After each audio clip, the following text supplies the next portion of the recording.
Hello there, good morning everybody. This is Pastor Shibu John from Toronto, Canada on the 27th of June 2026. This morning we are going to meditate from Philippians chapter 4 and verse 8. Philippians chapter 4 and verse 8.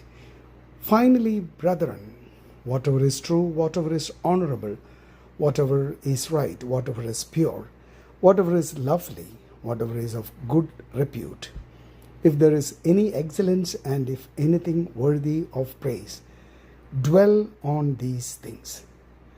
A focal point for today's meditation is what occupies your mind will direct your life.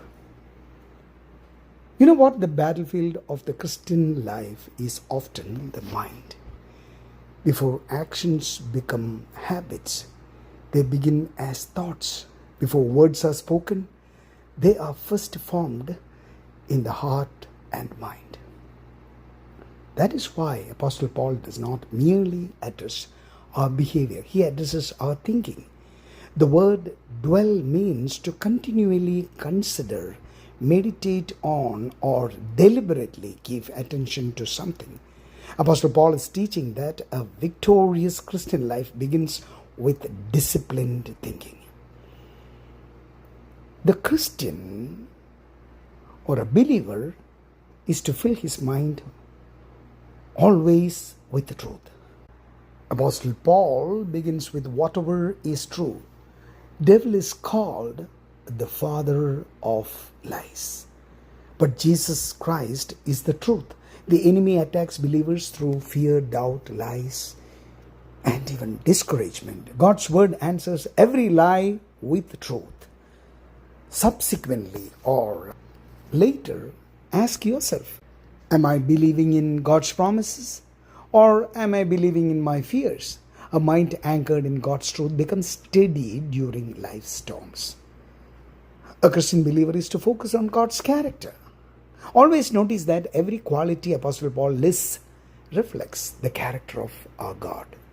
That's the attribute of God. God is true, God is honorable, God is righteous, God is pure, God is lovely, God is worthy of praise. The more we think about these qualities, the more our lives begin to reflect Jesus Christ. We become like what we continually admire. Always a Christian believer must guard the gate of his or her mind.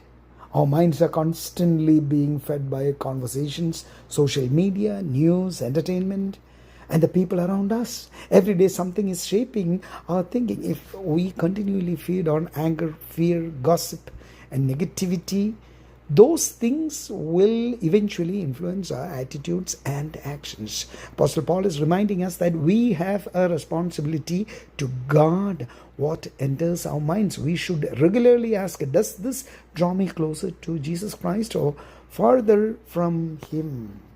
And you know what? Right thinking produces right living. Apostle Paul is not teaching positive thinking for its own sake. He is teaching God-centered thinking. When our minds are renewed by God's truth, worry gives way to peace. Bitterness gives way to forgiveness. Fear gives way to faith. Complaining gives way to gratitude. And you know what? Our outward lives are transformed because our inward thoughts have been transformed. Every day we decide what our minds will dwell on. If we dwell on problems, we become overwhelmed. If we dwell on failures, we become discouraged. If we dwell on sin, we become defeated. But if we dwell on God's truth, God's goodness, and God's faithfulness, our hearts become filled with hope and peace. The question is not whether our mind is occupied. It always is. The question is who or what occupies it. May our prayer each day be like this. Lord, help me think about what honors you. And Lord, fill my mind with your truth so that my life will reflect your glory. Your life tomorrow will largely be shaped by what occupies your mind today. So choose to dwell on the things that point you to Jesus Christ and trust Him to transform your heart from the inside out. Always cogitate on that. Have a very blessed day and God be with you.